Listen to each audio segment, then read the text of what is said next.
অধর্মের উত্থান হয়েছে মথুরায়। চতুর্থ ভগবত গীতায় কথা দিয়েছ, তখন যখন অধর্মের অভ্যুত্থান হবে তখন তুমি নিজেকে সৃজন করবে।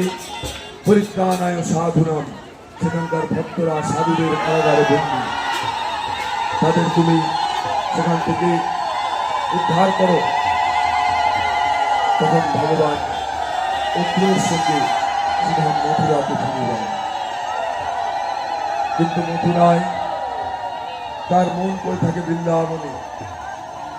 তার 16,108 জন মহিষী তিনি ব্রজসখাদের জন্য শ্রীমতী রাধারানীর জন্য ক্রন্দন করেন। আর এই দিকে শ্রীধাম বৃন্দাবনেও একই অবস্থা।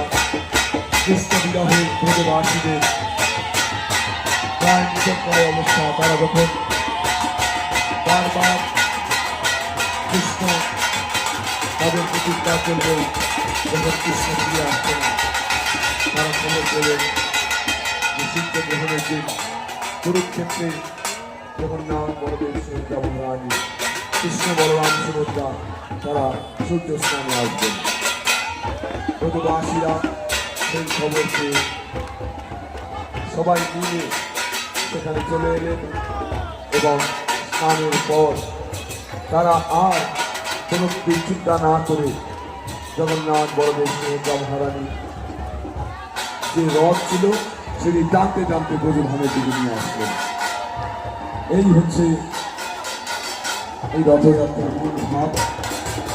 এখন এইভাবে ভগবান গুরুধাম শ্রীধাম বৃন্দাবনে অবস্থান করবেন। বুঝতে পারছেন সেজন্য ভগবান অত্যন্ত খুশি। দেখুন কেমন পৌঁছে দিচ্ছে তিনি শ্রীধাম বৃন্দাবনে প্রবেশ করছেন। ভগবানের শক্তি অচিন্ত, যা আমরা কল্পনা করতে পারি না। এবং শাস্ত্র বলা হয়েছে কৃষ্ণ ভগবান, ভগবানের নাম এবং ভগবানের বিগ্রহ স্বয়ং অভিন্ন তত্ত্ব। ভগবান বিগ্রহ রূপে আমাদের এই জড়শক্তি দিয়ে যেহেতু আমরা ভগবানকে দর্শন করতে পারবো না, সেই জন্য ভক্তদের কৃপা করবার জন্য করুণা সিদ্ধি ভগবান এই বিগ্রহ